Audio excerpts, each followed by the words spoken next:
Welcome, everyone, to episode 357 of Just Joshing. I am your host, Joshua Pantellaresco. I write stuff in podcast 2. Today, Bobby Nash joins the podcast. Now, Bobby has already kind of appeared on the podcast as he was last week's guest on my Storytime episode. However, this is our actual full conversation and interview, which actually was recorded before that, which is, the weird ways of recording and how things work.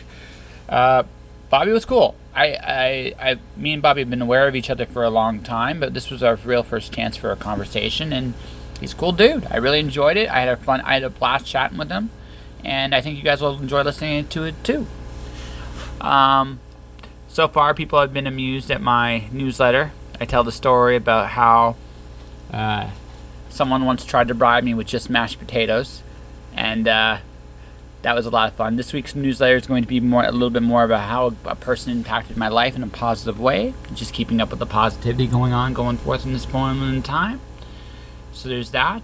I've got 2 more podcasts this week, but the Storytime podcast on the weekend is going to be a little bit different. I'm not actually reading this weekend. This weekend is going to be a romance-themed podcast. So I'm taking a break because I've done the first 2 chapters. Chapter 3 will start next week, don't you worry. But I figured this week I'd honor some of the ladies in the romance genre. Alright guys, let's get that conversation, shall we? This episode of Just Joshing is sponsored by Indie Imprint. Indie Imprint supports creators by creators. Whether you are writing a book or creating a video game, Indie Imprint works with its clients to produce, edit, and present their projects to the world. For more information, check out their website at www.indieimprint.com. It wouldn't be a podcast if the Skype monster didn't act up at least once. That's true. This is true. I read for it. So, ladies and gentlemen, this is take 2 of our conversation. Take 1 got interrupted by the evils that is our Skype overlords and masters. We were talking about... See, the thing was, we were talking about your beautiful singing voice, and things went wrong from there. They usually do. So what I was saying before we were disconnected was that it's interesting. Like I've learned that in doing this, what we do, that you gotta learn how to have fun, like being an author, because unlike other art forms, we are actually the biggest thing we have to sell is we have to sell that we are worth an audience's time. Yes. Right, and that's the real thing. Unlike any other art form, books require time to fully digest and enjoy. And as a result, we have to think of creative ways to get people's attention. It's unlike an illustrator, which you can see exactly where they're coming from, or even a video game. Although a video game does have a similar thing, you have to try the game, but it's a little easier to get involved than say, hey, buy my book.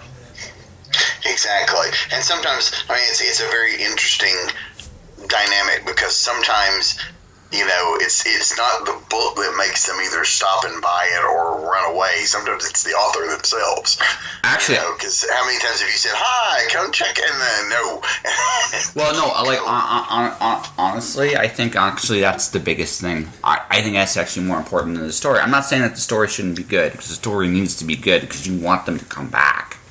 But the author is the impression you make is in many ways the first impression they're going to get into your story. Yes, I have had, I do a lot of conventions and events like that.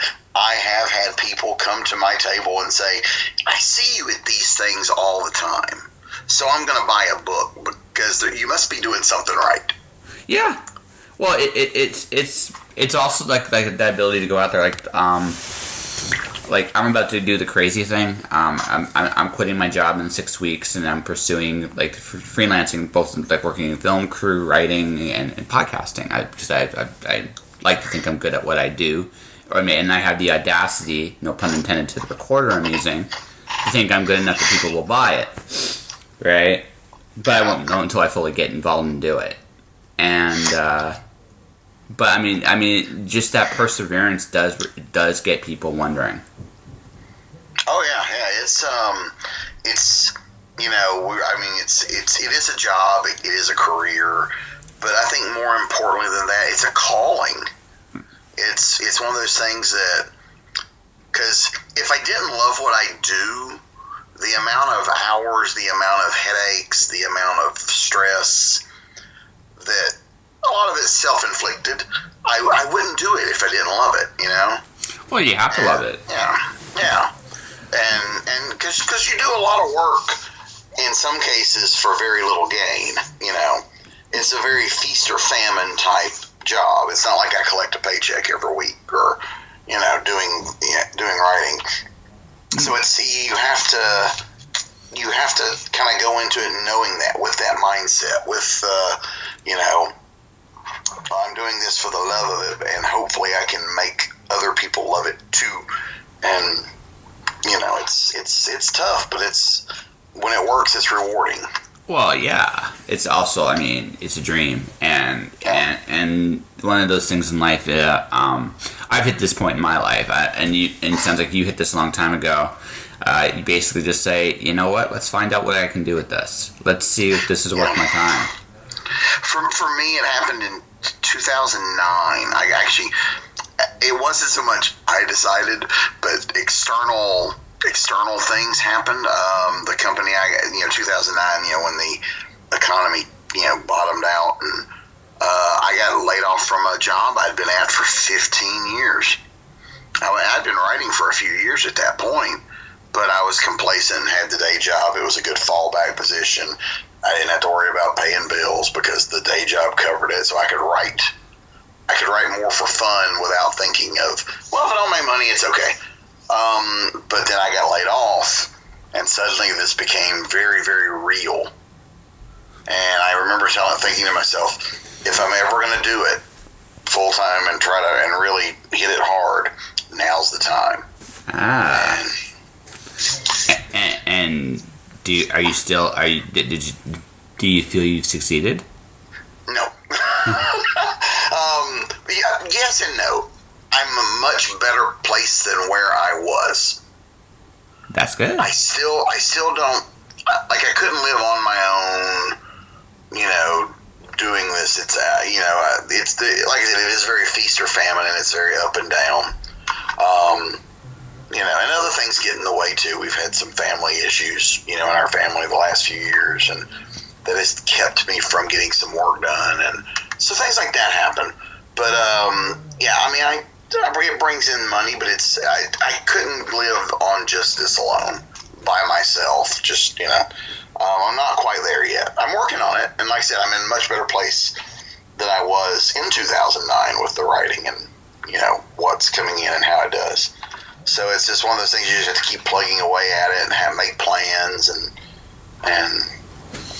treat it like a business. I mean, that's one advice I give to a lot of people is, like, if you want to write for a job, you've got to treat it like a job. Yeah, well, you gotta look in the mirror and figure out what's gonna. You gotta look at yourself honestly about what your expenses are, and then you gotta look at yourself honestly at how can you do this. Like where it's like it's a business. Now you're not. I mean, creative writing definitely can make the money, but for a lot of people that's few and far between. Then there's like other revenues. Like I'm looking at, like, for me personally, magazine writing. I'm looking at like freelancing in various forms and fashion. I'm like, one of my plans initially when I get started with this, which literally, although I'm not quitting my job yet, I start essentially tomorrow. I'm basically I'm going to put my name out there and start just hustling, because this feels like very much you got to hustle for your next paycheck. And and you're always thinking a year ahead. I'm working on projects now. I'm trying to book projects to work on next year, so that there's not, because you don't want to do a project, finish it, then go hunt the next one. No, because you'll find yourself with a lot of downtime. Yeah. Well, that's what I'm expecting to happen for the first few months. Is just I'll get a job, it'll work out. It might lead to another job right away, but then again, it might not. I might end up doing some other things, but basically make the goal like, okay, let's see if I can get a bunch of jobs lined up at once, and always just get ahead. They think of the next job and the next job and the next job and the next job. So you're never ever stopping. Yeah. Yeah, and you have to, like I said, yeah, I always tell people to treat it like a job. That means those days where you go, I don't feel like writing today. You still sit down and write. It's like, it's like your day job. You don't feel like going to work, but you still go anyway. Most of the time. Right? Most of the time. So, I'm not saying don't take time off. You need it. We all need it. There was one day last week, I was like, man, I'm exhausted. And I was like, you know what? I wrote the last 10 days in a row. I'm taking the night off. Yep.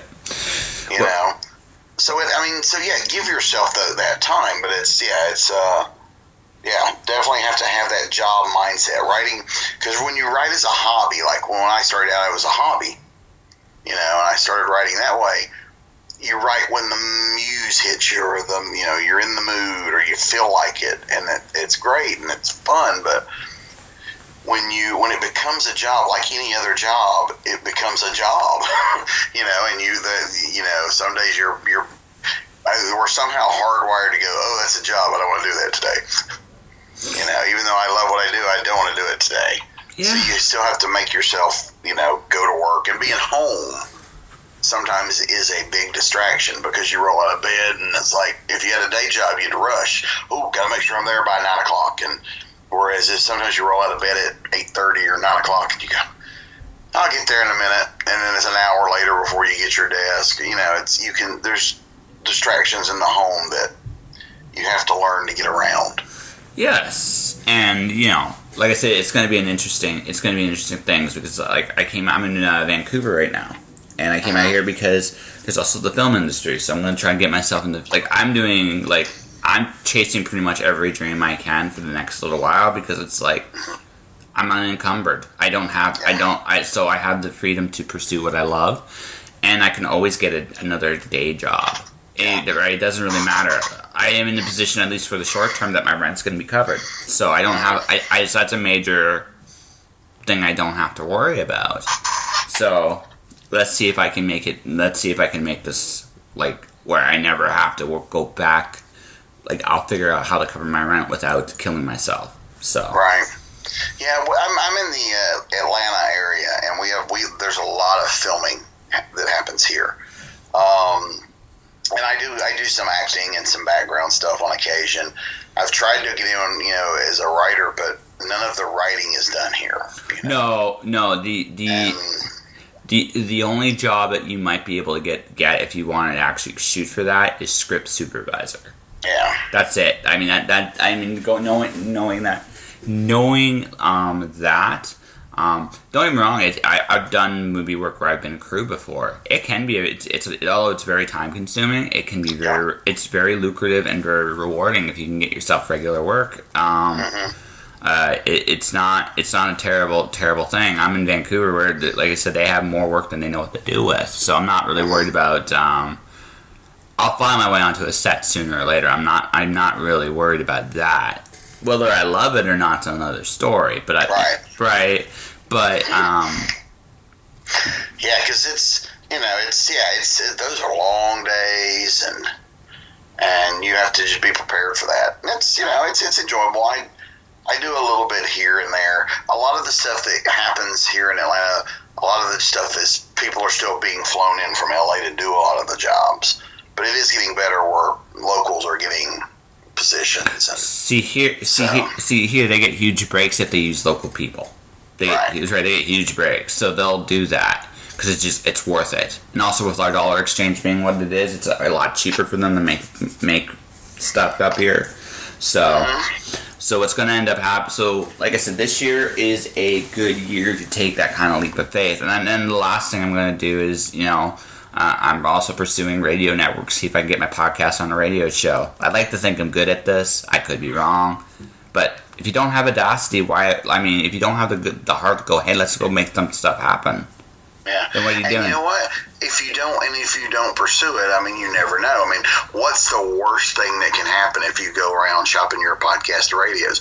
The worst thing that can happen is they go, no thanks. Yeah. That's it. It's not like they go, you can't podcast anymore, because you can still do, you still keep. I certainly have the experience. I have.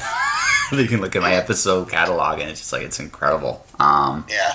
So a lot of times you never know what will happen until you ask. Yeah. When I first started on this, I'm going to be a writer journey. It was in the 90s, early 90s. I sold my first thing in 1992, which was just a couple years after getting out of high school. And at that time, the publishing industry was very different. Print on demand was not a viable option. No. Oh, no. You were looked down on if you did a POD, it was because you weren't good enough to get hired anywhere else. Yeah.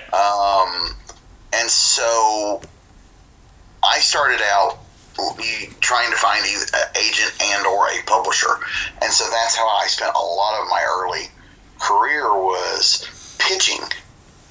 And man, it's a hard, demoralizing, because 99.9% of the time you get back form letters that say thanks but no thanks. Oh yeah, all the time. And yeah, so, but you know what? You have to have that persistence, and that persistence eventually paid off. It took a few years, but I eventually had a publisher go, hey, yeah, let's do something. Let's try you out. And then they liked my tryout, and I got a little work. And then once you've got work in your hand, it's easier to get other work because you've got something to show an editor.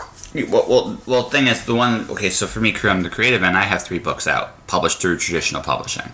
Mm-hmm. So for me, that's a good building foundation right there. Right, because you can take those when you go talk to another publisher. Exactly. And they say, well, what have you done? You've got 3 books you can stick in their hand physically. Yes. And you've bought yourself a few minutes, because they're going to look at the cover, they're going to look at the back cover, they're going to flip through it, maybe read the first page. You've bought yourself something. Yes, exactly. Some time. And so that's your catalog of work is your resume. Yes. Absolutely, and that's the important, like everything we do, and this isn't just writing, this is just life in general. Everything you do builds to the next thing. It always does. It always does. So the question as a person you have to ask yourself is, what do you want to build towards? Yeah. And everybody is a little different. Yeah, I always tell people, I say, decide what success is for you. Because success for you and success for me may be 2 different things. Success for, not everybody is aiming to be a New York Times bestselling author. Not everybody wants to write full-time as a career. Not everybody wants, et cetera, et cetera. So you determine what success is for you, and you aim toward that. But you don't just aim for, like, if you want to be a New York Times bestselling author, that's your goal. That's not the first goal you aim for. No. You work your way up to that, but you aim for goals you can hit. Because if you just aim for the one, it's gonna take so long to get there. You're gonna get discouraged. I think that one's a little okay. It's learning. One of the biggest skills you have to have as a human being is you have to break down. You can have any goal you want. It doesn't really matter what the goal is, right? You can be a New York Times bestselling author. You can say, I want to have my books turned into movies. You can say, you know what? I want to create something so big and so awesome. It's Star Wars, or doesn't matter, right? Right? Doesn't matter. That's great, and you can do that. But on the flip side, okay, so that's a giant piece that's hard to digest. Very few people get that lucky and hit the lottery right away. Some people do. I mean, it does happen, but it's not something you can count on. So now you're and a lot of that's out of your control, too. Yeah, absolutely. Star Wars became the big juggernaut it is because audiences loved it. Absolutely. No. Had audiences not loved it, it's very doubtful we would have got an Empire Strikes Back, much less 9 movies. No, absolutely. But I mean, but what you can do is you can go like, okay, let's break this down. How do I get to this point? And you kind of like draw a map of how you think it's going to work, and you just pursue that course. Like, okay, New York Times bestseller. Well, I have to get an agent. Okay, before that, I have to actually write stuff, right? And get yourself as known as possible. You start you just start at like whatever level you can get going at, and just slowly keep building. We do live in the social media age now, which does make things in some ways easier, some ways harder. Oh, no, I would agree with that. Yeah. It would, right? It's easier because I'm talking to the great Bobby Nash. And I don't take that lightly. I still don't. Not because I think you're a great author, because you are. It's just the fact that we live in a world today where I can have this conversation with you. Yes, the world is a much smaller place than it used to be. I talk to people from different countries on an almost daily basis. Exactly. Growing up because as I'm older, I grew up in a pre-internet age where, it was long distance to call 2 counties over. Yes, absolutely. So I couldn't talk to friends that lived, 20 minutes away because it was too expensive. Yeah. Now I can talk to people around the world and it costs me nothing. Exactly, and that is the coolest gift of this age. It really is. Like, yeah, I can talk to Bobby Nash today. I can talk to Fonda Lee tomorrow. It's possible, right? Mm-hmm. Right? That's our big advantage. That's our big advantage. The biggest problem today is, I can talk to you, and then everybody else can try to talk to you at the same time, and now you have to pick and choose who's worth your time. Exactly. Yep. Social media, I think, is a wonderful tool. It's certainly for that instant feedback. It helps grow your fan base. It certainly makes things easier to contact people. I mean, I get messages all the time from people, and I reach out. Sometimes and sometimes too as for work things. Oh, absolutely. There have been instances where I've produced a project, and I'm like, I need a writer, and this would be a good writer. Let me go on Facebook and private message them. See what they say. It's easier it's easier in those respects. The downside is sometimes there's a lot of noise out there to get through. Well, that's it, right?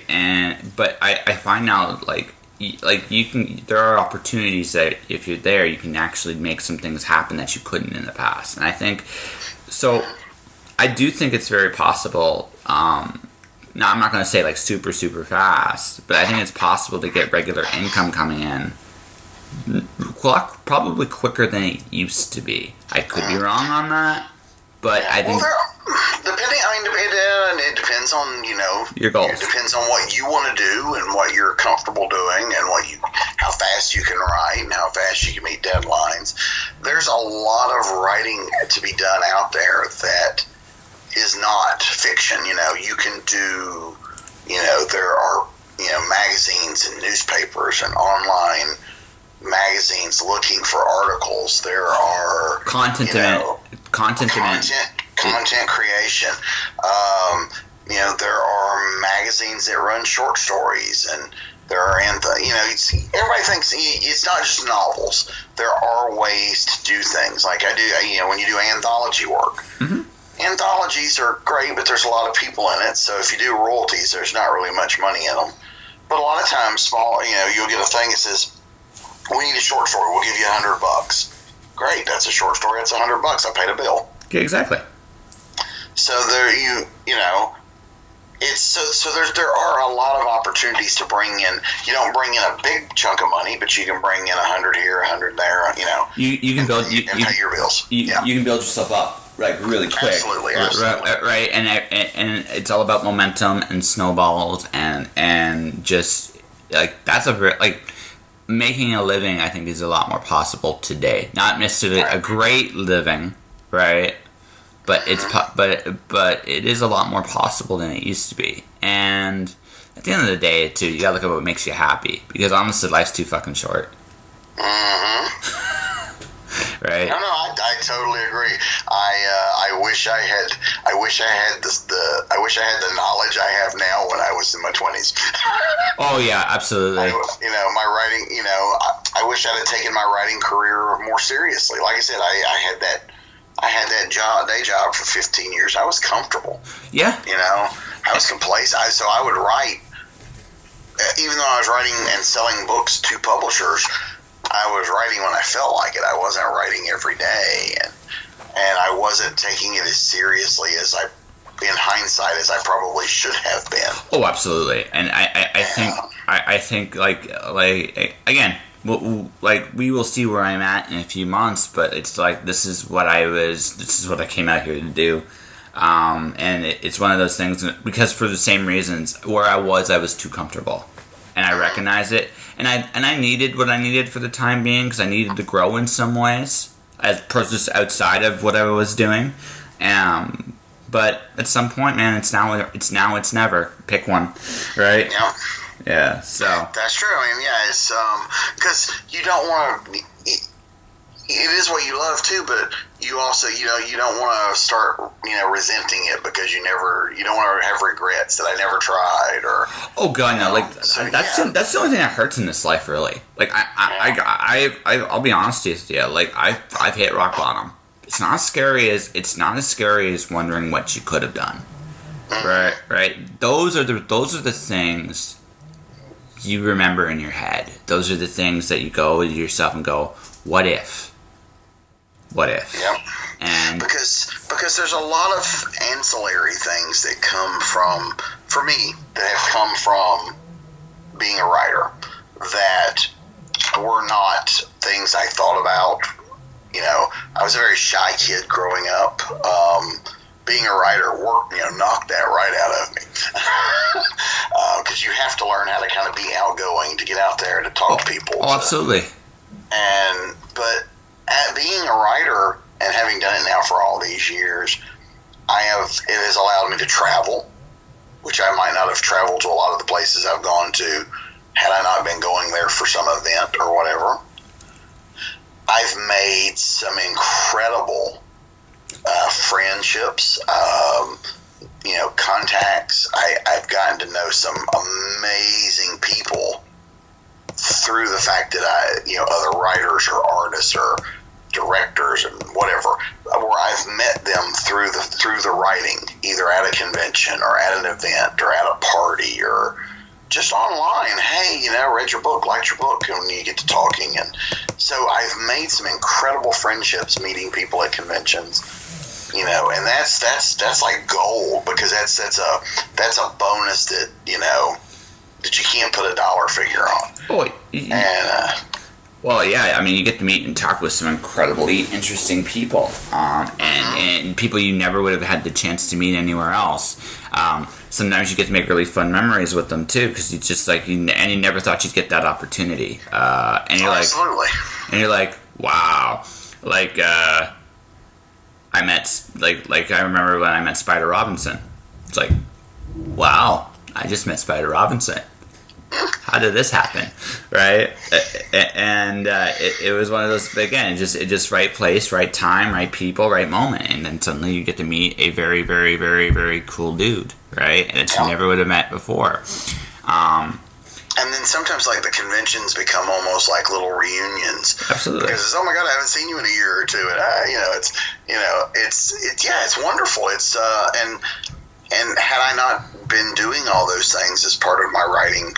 Part of the writing, think of the friendships I would not have made. And, so it's a nice bonus of the little things you get to do. Yeah, absolutely. So, I should ask you a question at some point, shouldn't I? Oh, sure, go ahead.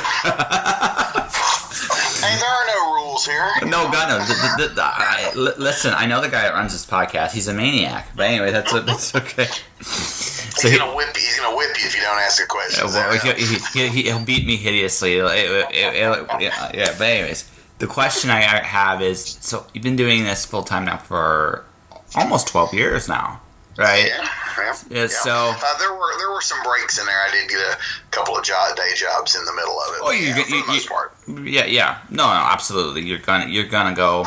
Like I said, part of my plan while I'm out here too is I am going to put myself in temp agencies here. So because I might need some money, the odd moment here, the odd one there.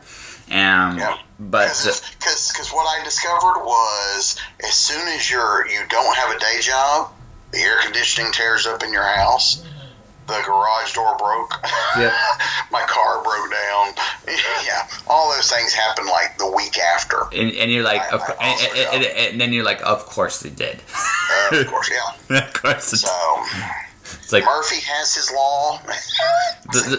So, have you ever heard the commentary on Murphy's Law? No. Murphy was an optimist.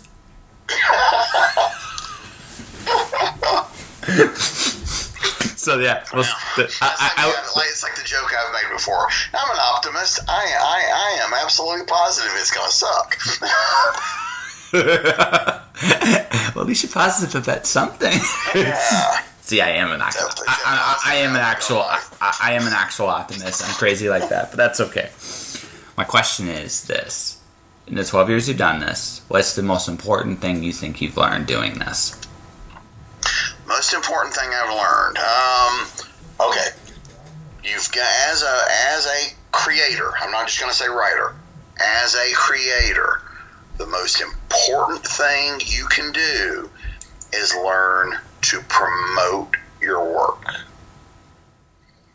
That is, you can write the greatest novel of all time, but if nobody knows it exists, it's not going to sell. Yes. You have to learn as a creator to let people know that you have done stuff and it's out there. Mm-hmm. I know it's hard for a lot of people. I know a lot of creative people that are like, I just can't do that. Yeah, but you have to. There's what I call that the professional wrestling syndrome. Yes. We all have to learn to be a little bit like Macho Man Randy Savage. Thinking, ooh yeah, because... Yeah. I am not a huge wrestling fan. I don't watch wrestling, but you're right. I knew exactly what you said because I know who the Macho Man is. Randy Savage is my favorite all-time promo. Just because it was so... He had the perfect combination of...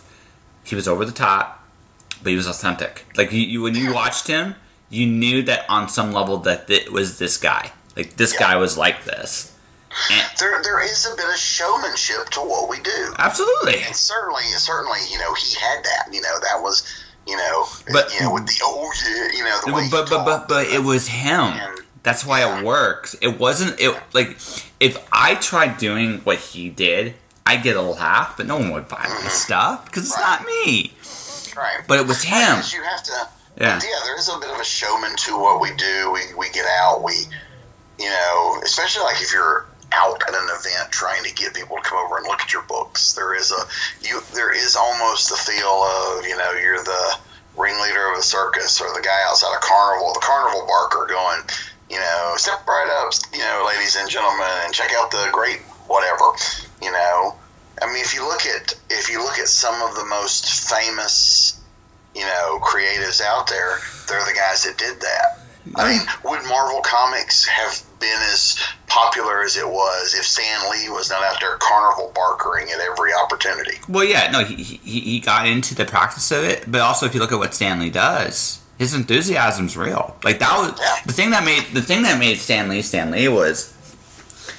Yeah, he wrote a lot of stuff, and he would put himself out there. But that's the thing. Not only did he put himself out there, he put himself out there in the way he knew best.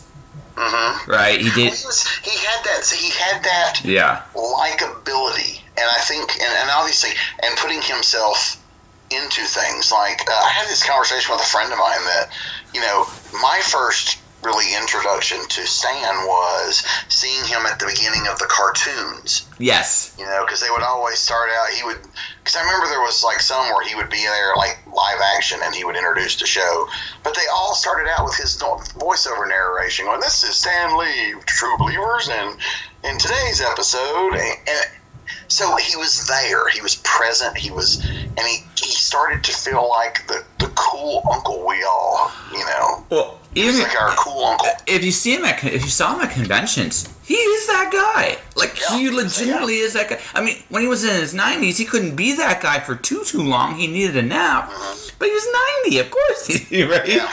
Right? But, I mean, but that was the guy. I think, honestly, as people, as authors, but as people, we have, like, I think there's 3 traits we all need to have to be at our absolute best. They are integrity, authenticity, gratitude. That is very true. Very true. Yeah, right? And I think as authors and as creators or as artists, finding those things and being those things, figuring out how to do that in a way that and present that in a way that people can understand it, that's our biggest challenge when we're selling. Right. Well, I also think, too, and we hear people talk about your brand all the time. People talk about brand. What's your brand? And a lot of people will throw out, well, my books are about this. And it's like, but your books are part of your brand. You yourself are part of the brand. Mm-hmm. I make it a point to try to be as nice as possible, to be as upbeat, positive. I have bad days like everybody else. I have things I want to bitch about like everybody else. Sure. But there's I made it a point fairly early on. I don't talk about things on social media like politics or religion or things like that, because those just lead to arguments. And that's not what not that I don't have my own opinions, but I don't want that on my page where I'm trying to sell books. But also, by and large, it's not constructive. Like, don't get me don't get me wrong. I have no problem talking about, like, when it comes up. I got no problem talking about the fact that I believe in God, I believe in Jesus. I do. Right. No problem. You know what? We want to have a fun little discussion about that. I am all game because it's part of who I am. But honestly, I have way more fun by and large talking about unicorns that fart rainbows, or exactly, or what's my favorite kind of ice cream, because I don't know anybody that dislikes ice cream. I think they're a liar if they say they hate it.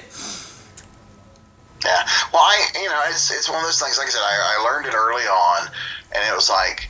Plus, I would see it too. It's like, you try to be nice, because if you say you meet 100 people at a convention and you have a great experience with 99 of them, and those 99 people walk away, well, that's a nice guy, and you have one bad experience with one person, that's the guy that's all over the internet going, man, Bobby Nash is a dick. That's right. So I try to be nice to everybody, that's, and I like to think I'm a nice person anyway, but I also like to be positive. Yeah. And that's not just in terms of with meeting people, I would never consider going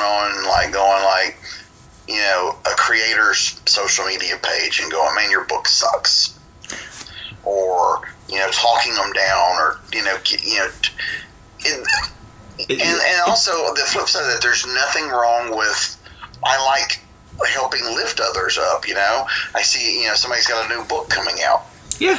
It costs me nothing to share that. No. And that rising tide thing, Well, look, I've done over 300 interviews, right? I like that have been published onto the interwebs.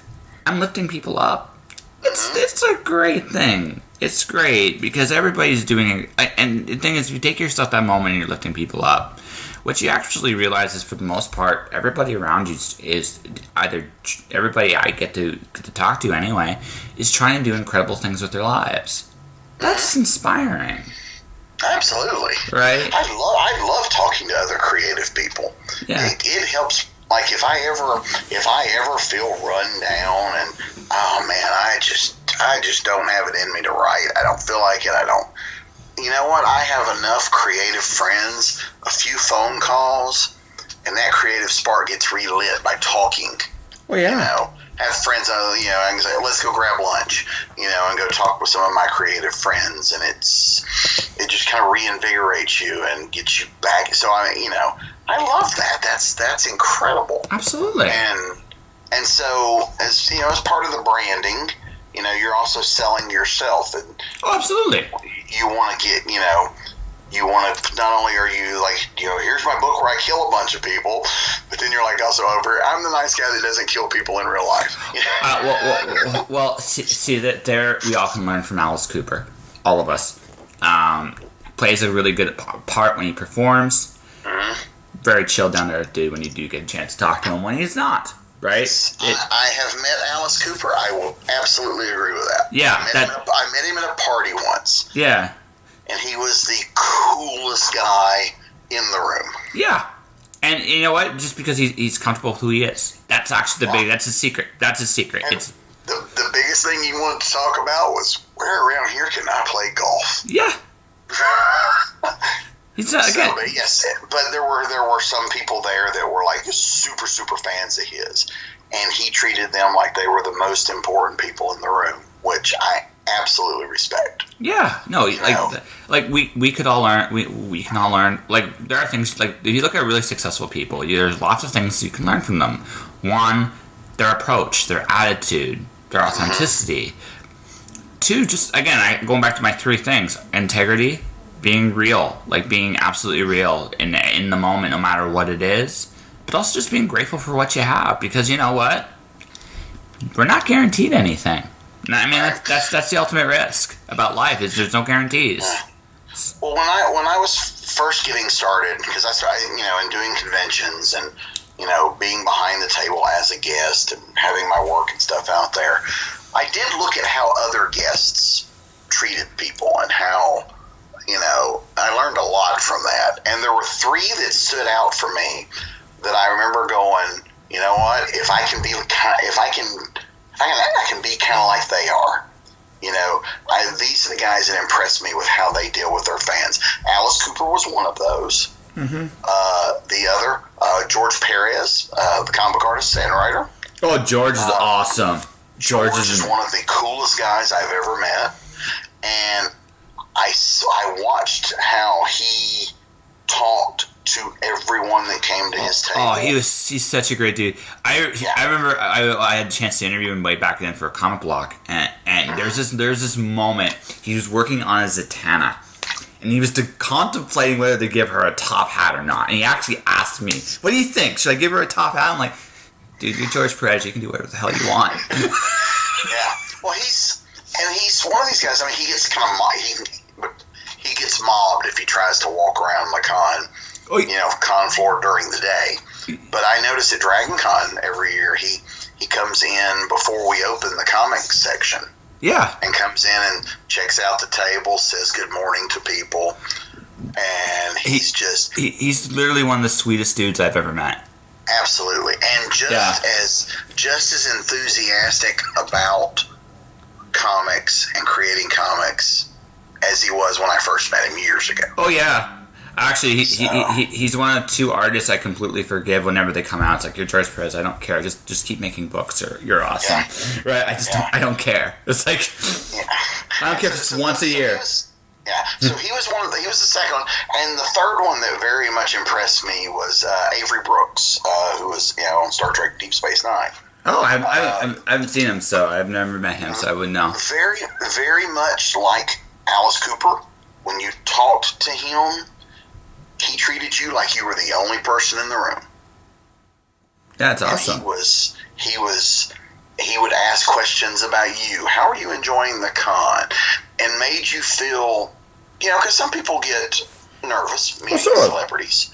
And he made you feel at ease and, shook your hand, thanked you for stopping by his table, things like, and it was just, so those three guys really formed the template of how I try to treat people when I'm behind the table and they walk up. I want to make sure everybody gets a great experience, whether you buy anything or not, because a lot of people come up, chat, check out the stuff, I give them a card and they go away.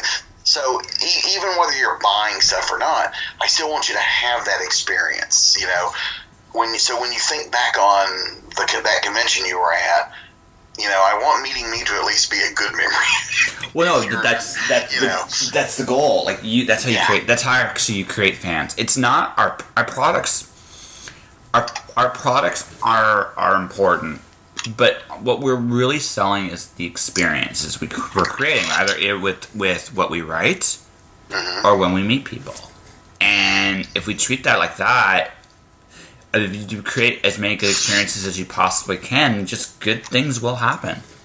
Yeah, and people remember it, so when they see you the next time, they make it a point to stop by and say hi, or I met you at so that's always great. Exactly. And so I've got a lot of people that come by at every convention, and again, whether they buy anything or not, sometimes they just come by to say hi. And even though you're there hoping to sell a bunch of stuff, it is really cool that someone cared enough to come by and say hello to you. Yeah, again, it's nothing you didn't expect, right? So, right. So, did that answer the question you asked? I think so. Okay. No, it was good. See, one question took 15 minutes to answer. Isn't that fantastic how this works? But I mean, that's I think it's important because I think for me personally, I know where I'm at in my journey in life, and it's going to be an interesting ride. I think I'm crazy, but in the best possible way. So. Well, crazy's good. Crazy can be good, especially in this type of industry. Crazy helps. Yeah, it definitely like sanity's overrated anyway. I've seen like people. I mentioned this because I know where I'm at. I'm literally towards the end of my career where doing what I'm doing, and it's like I'm caring a lot less now about what people know or don't know because it doesn't matter anymore. If they fired me tomorrow, I'd actually get more money that way than if it doesn't matter anymore. Well, that was also a thing that I learned because when I had that job that I had for 15 years, and I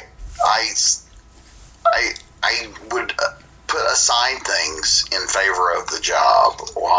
I turned down some opportunities because of the day job. A day job that I realized that didn't care a lick about me when it come to, we got to get rid of people. Great, he's out of here. Well, no, well, absolutely. No, I mean, something I realized very early on, like the job I had, the big advantage it had was its flexibility. And there are definitely some things about the job I am going to miss. Not the things people would think, but there are some things about the job I'm going to miss. But the reality is, right? I mean, the reality is you gotta look at it and go, most jobs are looking to replace you. That's just the way it is. You have a shelf life. It doesn't matter what the job is. There's a shelf life to it. And you have to be really cognizant of the fact that it's not personal. It's not about what people think it's about. It's not about personal feelings. It's just the reality. It's just the nature of the beast. They will come. There will come a time where it will walk away. So if you're going to put your time and effort into something like that, you have to go in there with the cognizant knowledge that they're looking to get rid of you. They're always looking to get rid of you. Right, because after 15 years, you could replace me with someone you pay half what you pay me. Exactly. Right. So I mean, so at this point in my life, right, I realized that if I don't walk away now, I'm going to get eventually let go anyway. But I will be in a situation where I'm older. I might have more injuries. I might have more, wear and tear. Because again, medical is a thing. So while I'm still young enough to take some risk, let's go take some rest. Because I can always get another job. Right. So. Yeah. So no, that's good. Yeah, and there's a sense of freedom when you take that risk. And well, I hope to hear that you're having great success with it as you go down the road too. So. I think. Well, I'm ready. I think the last thing, and this is something maybe applied to you too when you were ready to do this. You kind of were pushed out the door. Like you're like, right? But you were ready to be pushed out the door. Yes, yeah. And I didn't realize it until it happened. Yeah. And like I said, it was one of those things. I remember being pissed because I remember it happened on a Thursday. I only remember it was a Thursday because I was supposed to be off on Friday to drive to a convention. Mm-hmm. Okay. It happened on a Wednesday because we were going to go down on Thursday and stay with friends the day before the con. That was it. Yeah. So I get laid off on Wednesday, like almost at the end of my day. Like they waited till near the end of the day to let us go. Oh Jesus. And so I remember being really pissed off on Wednesday and part of Thursday. I canceled my plans because my brother and I were going to travel down to visit some friends, and I canceled my plans on Thursday, but we still went to the convention on Friday. We drove down Friday morning because it was in Alabama and I live in Georgia, so it's an easy, like 3-hour drive. And so having the convention that weekend really softened the blow a bit. So being surrounded by friends. Oh, yeah. And that helped. And I came home, as I do for most conventions, exhausted but creatively energized. And that was what I was like, you know what? This is a sign that it's time for me to take this a little more seriously. Yeah. And I did. And it's been really busy since then. So it has its ups and downs, but it's been very busy. And sounds like no regrets. No, not really.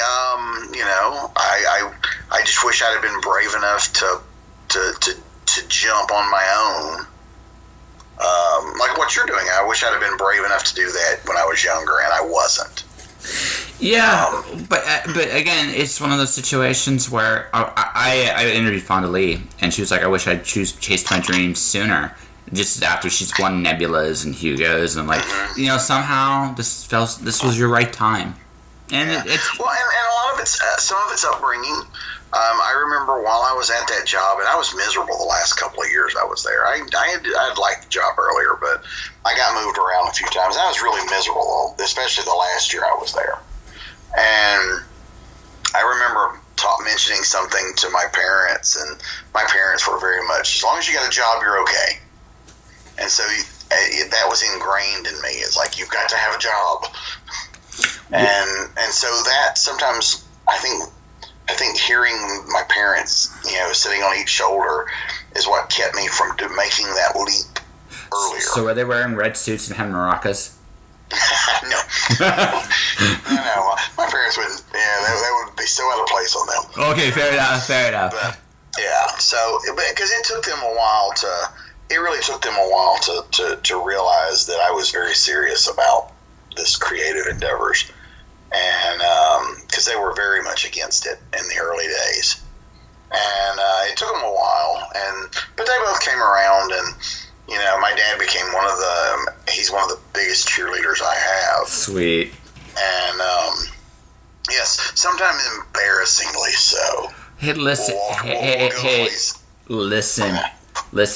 One day you're gonna look at your sales figures around your town, and it'll be like through the roof, and it's because your dad went, "Hey, my son is awesome, and he's got this great book." And you know what? Don't knock it. Well, like I said, sometimes it feels embarrassing, but it's at the end of the day, it comes from a place of love, and and because he's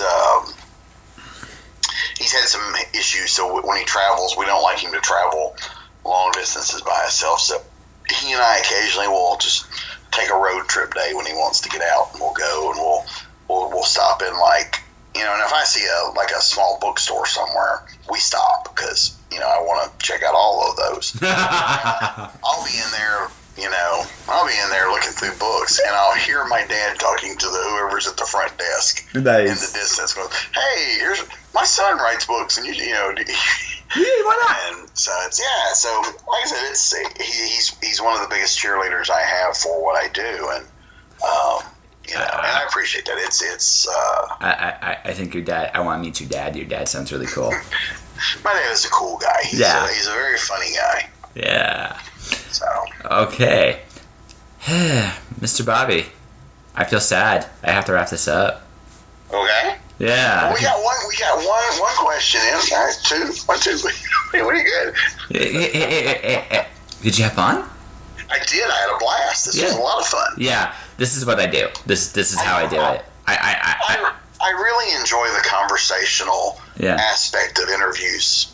Yeah. Anyway, when I would interview people, I always tried to do it in a similar fashion where it's not just question one, question two. I like the conversational back and forth aspect. I think close. I'll tell you why I do this like this way. There is a formula to this. I don't usually say this too out loud, but there is a formula to this.